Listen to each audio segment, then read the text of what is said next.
Bulletin में बात होगी बिहार एनडीए में मचे घमासान की, राहुल गांधी के मोदी सरकार पर तीखे सवाल की। बात करेंगे संभल जामा मस्जिद पर हाईकोर्ट ने दिया क्या फैसला, भाषा विवाद पर दक्षिण के राज्य क्यों हुए एकजुट, देखेंगे 1 मार्च से होने वाले बदलावों को।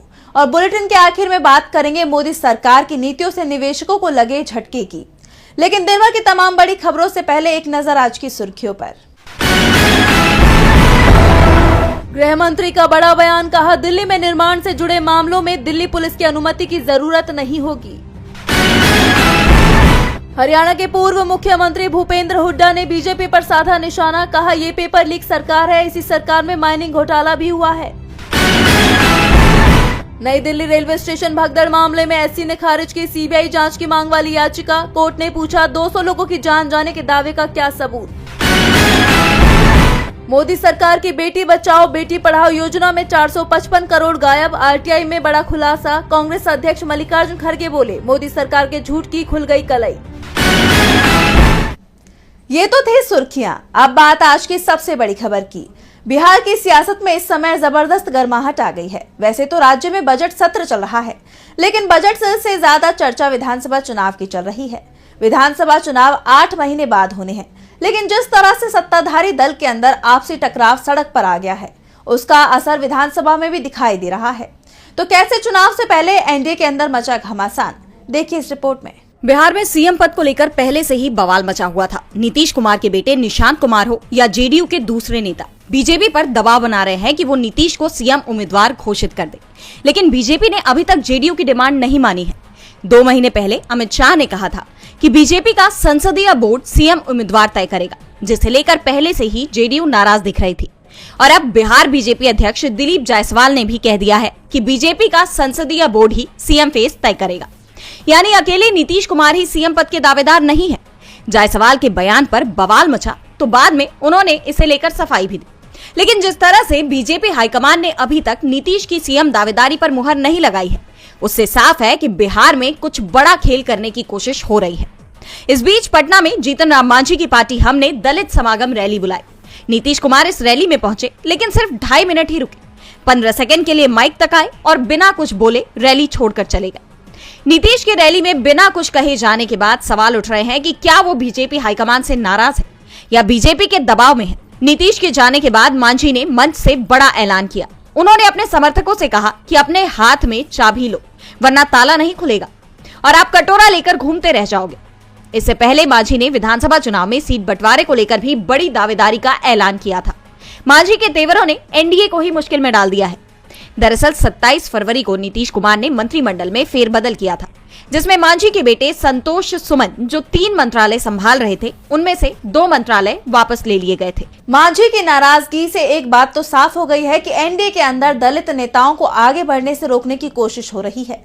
दलितों की परेशानी को लेकर विपक्ष के नेता राहुल गांधी लगातार आवाज उठाते रहे हैं और अब एक बार फिर उन्होंने इस मामले में मोदी सरकार पर तीखा हमला किया है। तो क्या कुछ कहा राहुल ने, देखिए इस रिपोर्ट में। नेता प्रतिपक्ष और कांग्रेस सांसद राहुल गांधी ने एक बार फिर बीजेपी पर निशाना साधा है। राहुल ने केंद्र की मोदी सरकार को दलित विरोधी बताया। राहुल ने कहा कि राष्ट्रीय अनुसूचित आयोग में 2 अहम पद खाली पड़े हैं और सरकार इसकी उपेक्षा कर रही है। राहुल ने एक्स पर लिखा, भाजपा सरकार की दलित विरोधी मानसिकता का एक और सबूत देखिए। दलितों के अधिकारों की रक्षा करने वाले राष्ट्रीय अनुसूचित जाति आयोग को जानबूझकर उपेक्षित कर दिया गया है। इसके 2 अहम पद पिछले 1 साल से खाली पड़े हैं। ये आयोग एक संवैधानिक संस्था है। इसे कमजोर करना दलितों के संवैधानिक और सामाजिक अधिकारों पर सीधा हमला है। आयोग नहीं तो सरकार में दलितों की आवाज कौन सुनेगा? उनकी शिकायतों पर कार्रवाई कौन करेगा?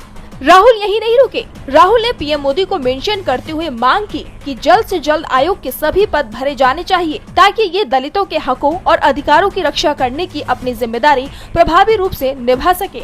बता दें कि राहुल गांधी लगातार दलितों के हक को लेकर अपनी रैलियों में आवाज उठाते ही रहे हैं और अब एक बार फिर राहुल गांधी ने सीधे तौर पर पीएम मोदी पर निशाना साधते हुए दलितों के हक की बात की है। अब देखना होगा कि राहुल के इस हमले का बीजेपी सरकार क्या जवाब देती है। राष्ट्रीय अनुसूचित जाति आयोग में जिस तरह से महत्वपूर्ण पद खाली रखे जा रहे हैं, उससे मोदी सरकार सवालों में फंस गई है। तो सवालों में इस समय संभल मस्जिद विवाद भी चल रहा है। वैसे मस्जिद को लेकर किसी तरह का आदेश जारी करने से सुप्रीम कोर्ट ने रोक लगा दी है, लेकिन रमजान को लेकर इलाहाबाद हाईकोर्ट ने मस्जिद को लेकर बड़ा आदेश दिया है। तो क्या है पूरा मामला, देखिए इस रिपोर्ट में। संभल जामा मस्जिद मामले में इलाहाबाद हाईकोर्ट में एएसआई ने अपनी रिपोर्ट सौंपी। एएसआई ने रिपोर्ट में कहा कि मस्जिद की पेंटिंग अभी ठीक है। इसके बाद हाईकोर्ट ने एएसआई की निगरानी में तत्काल साफ सफाई कराने का आदेश दिया। मस्जिद कमेटी को इस रिपोर्ट पर आपत्ति दाखिल करने का 4 मार्च तक का समय दिया गया है। हाईकोर्ट अब 4 मार्च को इस मामले पर फिर सुनवाई करेगा। दरअसल 25 फरवरी को जामा मस्जिद कमेटी के वकील जाहिर असगर ने मस्जिद की रंगाई पुताई के लिए हाईकोर्ट में याचिका दाखिल की थी। उन्होंने कहा था कि हम लोग हर साल रमजान से पहले मस्जिद की रंगाई पुताई करते हैं, लेकिन इस बार प्रशासन इजाजत नहीं दे रहा। इस पर 27 फरवरी को हाईकोर्ट में सुनवाई हुई थी। इस दौरान हाईकोर्ट ने मुस्लिम पक्ष की याचिका पर सुनवाई करते हुए 3 सदस्यीय कमेटी गठित की थी। इसमें मस्जिद के मुतवल्ली और एएसआई को भी शामिल किया गया था। कोर्ट ने कमेटी को निर्देश दिया था कि 24 घंटे के अंदर यानी 28 फरवरी तक कमेटी मस्जिद का निरीक्षण करके अपनी रिपोर्ट दे। एएसआई ने शुक्रवार सुबह यानी 28 फरवरी को ही रिपोर्ट सौंप दी, जिसके बाद 10 बजे जस्टिस रोहित रंजन अग्रवाल की सिंगल बेंच में मामले की सुनवाई हुई। ऐसे में हाईकोर्ट के इस फैसले को मुस्लिम पक्ष के लिए झटका माना जा रहा है। बता दें कि इससे 3 दिन पहले यूपी सरकार ने संभल में शाही जामा मस्जिद और उसके पास मौजूद कुएं को लेकर सुप्रीम कोर्ट में स्टेटस रिपोर्ट दाखिल कर दी थी। सरकार ने मस्जिद इंतजामिया कमेटी के उस दावे को खारिज किया है जिसमें कुएं को मस्जिद की प्रॉपर्टी बताया गया। रमजान को लेकर हाईकोर्ट ने साफ कर दिया है कि मस्जिद की साफ सफाई कराई जाए, जिससे लोगों को किसी तरह की परेशानी ना हो। लेकिन मोदी सरकार की नीतियां जरूर लोगों को परेशान करती दिख रही हैं। खास तौर पर दक्षिण भारत के राज्यों ने तो सरकार की नीतियों के खिलाफ हल्ला ही बोल दिया है। भाषा विवाद हो या फिर परिसीमन का मामला, दक्षिण भारतीय राज्य एकजुट दिखाई दे रहे हैं। तो क्या है पूरा मामला, जानने के लिए देखिए ये रिपोर्ट। दक्षिण भारत में बीजेपी के लिए मुश्किलें बढ़ती नजर आ रही हैं। पहले मोदी सरकार पर हिंदी भाषा को थोपने के आरोप लगाए गए और अब गृह मंत्री अमित शाह पर जनता को भ्रमित करने के आरोप लग रहे हैं। कर्नाटक के सीएम सिद्धारमैया ने परिसीमन के मुद्दे पर कहा कि गृह मंत्री का बयान भरोसे लायक नहीं है। उन्होंने आरोप लगाया कि बीजेपी दक्षिणी राज्यों को चुप कराने के लिए परिसीमन को हथियार की तरह इस्तेमाल कर रही है। सिद्धारमैया ने कहा कि अगर केंद्र सरकार सचमुच दक्षिणी राज्यों के लिए निष्पक्षता चाहती है तो गृह मंत्री बताएं कि परिसीमन जनसंख्या के आधार पर होगा या लोकसभा सीटों की मौजूदा संख्या के आधार पर। परिसीमन अगर जनसंख्या के मुताबिक हुआ तो दक्षिणी राज्यों के साथ ये घोर अन्याय होगा। दक्षिणी राज्यों में लोकसभा सीटें या तो कम होंगी या उनमें कोई बढ़ोतरी नहीं होगी, जबकि उत्तरी राज्यों को ज्यादा सीटें मिलेंगी। उन्होंने बताया कि अगर ऐसा हुआ तो कर्नाटक में लोकसभा सीटें 28 से घटकर 26 रह जाएंगी, वहीं आंध्र प्रदेश की सीटें 42 से घटकर 34, केरल की 20 से घटकर 12 और तमिलनाडु की 39 से घटकर 31 रह जाएंगी। जबकि उत्तर प्रदेश में लोकसभा की सीटों की संख्या 80 से बढ़कर 91, बिहार में 40 से 50 और मध्य प्रदेश में 29 से 33 हो जाएगी। सिद्धारमैया ने कहा कि यह अन्याय नहीं तो और क्या है। दरअसल केंद्रीय गृह मंत्री अमित शाह 26 फरवरी को तमिलनाडु के दौरे पर थे। इस दौरान वहां के मुख्यमंत्री एमके स्टालिन के दावों को खारिज करते हुए उन्होंने कहा कि परिसीमन अनुपातिक आधार पर किया जाएगा। परिसीमन की वजह से दक्षिणी राज्यों की एक भी संसदीय सीट कम नहीं होगी। जबकि स्टालिन का कहना था कि आबादी के आधार पर परिसीमन किया गया तो राज्य में 8 लोकसभा सीटें कम हो जाएंगी। और अब स्टालिन ने केंद्र के खिलाफ मोर्चा खोल दिया है। ट्राई लैंग्वेज नीति के खिलाफ वो पहले से ही केंद्र के खिलाफ खड़े हैं और अब उन्होंने भाषा विवाद और परिसीमन मुद्दे पर सबका साथ मांगा है। स्टालिन ने कहा कि आज तमिलनाडु 2 महत्वपूर्ण चुनौतियों का सामना कर रहा है, भाषा युद्ध जो हमारी जीवन रेखा है और परिसीमन के खिलाफ लड़ाई जो हमारा अधिकार है। उन्होंने साफ कर दिया कि वो तमिलनाडु के कल्याण और भविष्य के साथ किसी भी व्यक्ति या वस्तु के लिए समझौता नहीं करेंगे। तमिलनाडु विरोध करेगा, तमिलनाडु विजयी होगा। यानी देखा जाए तो पूरे दक्षिण में ही मोदी सरकार का विरोध देखा जा रहा है, उनकी नीतियों का विरोध हो रहा है। अब ऐसे में इस तनाव को कम करने के लिए सरकार क्या कदम उठाती है, ये देखने वाली बात होगी। तमिलनाडु और कर्नाटक सरकार ने मोदी सरकार की नीतियों पर सवाल उठा दिए हैं, तो सुप्रीम कोर्ट ने पीएमएलए और यूएपीए कानून को लेकर बड़ा निर्देश दिया है। दरअसल इन कानूनों का सबसे ज्यादा इस्तेमाल केंद्र की जांच एजेंसियों की तरफ से ही किया जा रहा है। तो क्या कुछ कहा सुप्रीम कोर्ट ने, देखिए इस रिपोर्ट में। बीते कुछ वक्त से पीएमएलए और यूएपीए कानून को लेकर सवाल उठ रहे हैं। इन कानूनों के दुरुपयोग को लेकर चिंता जताई जा रही है। इस बीच अब सुप्रीम कोर्ट ने सभी अदालतों को इन कानूनों को लेकर सख्त निर्देश दिए हैं। कोर्ट ने अदालतों को चेताते हुए कहा कि पीएमएलए और यूपीए जैसे विशेष कानूनों के तहत की गई गिरफ्तारी की न्यायिक समीक्षा बहुत सावधानी से और केवल असामान्य हालात में किए जाने चाहिए। कोर्ट का ये निर्देश कानून के दुरुपयोग को रोकने की कोशिश के तौर पर देखा जा रहा है। सुप्रीम कोर्ट ने कहा कि ये आदेश न्यायिक हस्तक्षेप को सीमित करता है ताकि अधिकारी अपनी शक्तियों का सही उपयोग कर सके और अपराध को रोक सके। कोर्ट ने इस बात पर जोर दिया कि व्यक्तिगत स्वतंत्रता और समाज के हित के बीच संतुलन बनाना जरूरी है।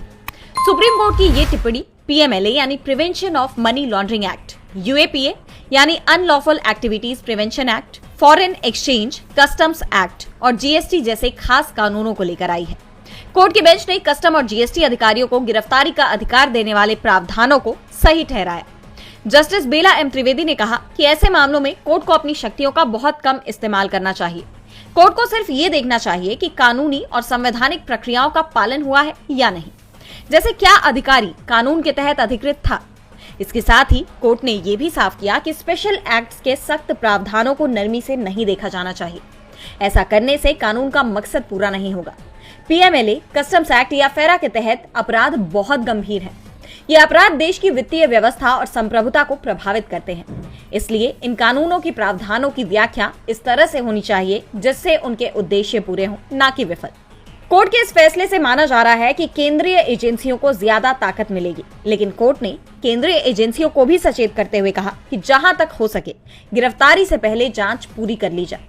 अब कोर्ट के इस निर्देश से क्या जांच एजेंसियों की शक्तियों का दुरुपयोग होगा या इससे गंभीर अपराधों से निपटने में मदद मिलेगी, ये देखने वाली बात होगी। सुप्रीम कोर्ट ने साफ कर दिया है कि पीएमएलए का मामला हो या फिर यूएपीए का, कोर्ट इसकी समीक्षा बेहद संभल कर करे।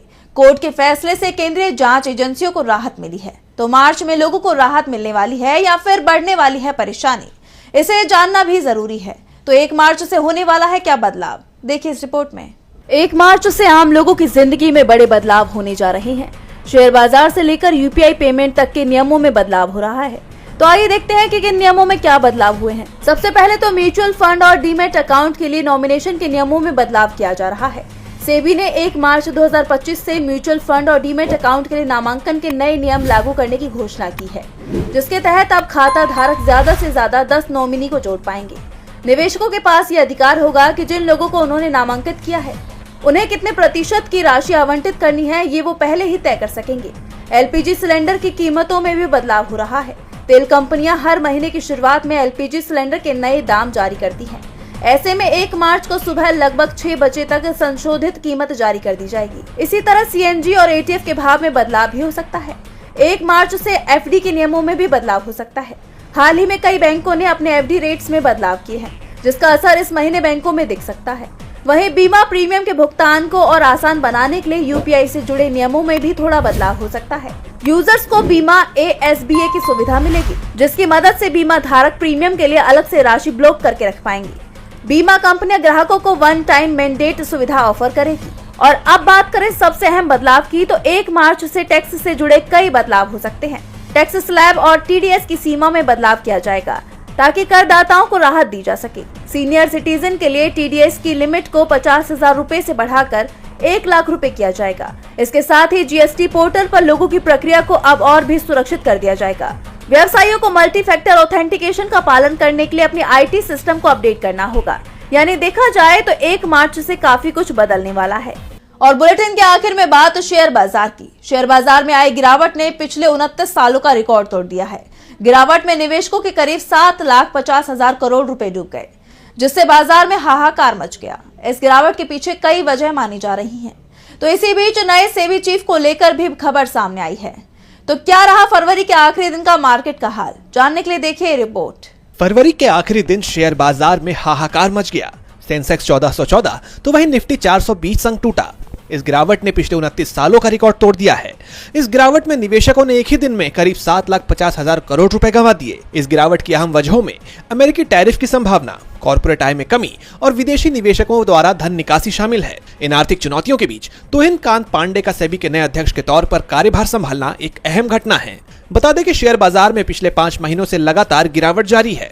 ठीक ऐसा ही दौर 1996 में शेयर बाजार में देखने को मिला था, जब शेयर बाजार में लगातार 8 महीने तक गिरावट देखने को मिली थी। अब बीते 6 महीने में सेंसेक्स करीब 10.78% तक गिर चुका है। दूसरी ओर निफ्टी में इस दौरान 11.97% की गिरावट दर्ज की गई है। बाजार में लगातार गिरावट से अब निवेशक इस बात को लेकर परेशान हैं कि उन्हें आगे कौन सी रणनीति अपनानी चाहिए। दरअसल भारतीय शेयर बाजार में गिरावट का यह दौर विदेशी निवेशकों की बिकवाली की वजह से हुआ है। विदेशी निवेशकों ने अक्टूबर 2024 से शेयर बेचने शुरू किए हैं, जो सिलसिला अभी तक जारी है। इन 5 महीनों में विदेशी निवेशकों ने भारतीय शेयर बाजार से 3.10 लाख करोड़ रुपए निकाल लिए हैं, जिससे घरेलू निवेशकों को बिकवाली का पूरा दबाव झेलना पड़ रहा है। इसके पीछे वजह मानी जा रही है निवेशकों का सरकार पर कम होता भरोसा और कमजोर आर्थिक नीति। उधर रुपया भी $1 की तुलना में 87.39 तक पहुंच गया। एक्सपर्ट्स की माने तो रुपया डॉलर की तुलना में 90 तक जा सकता है।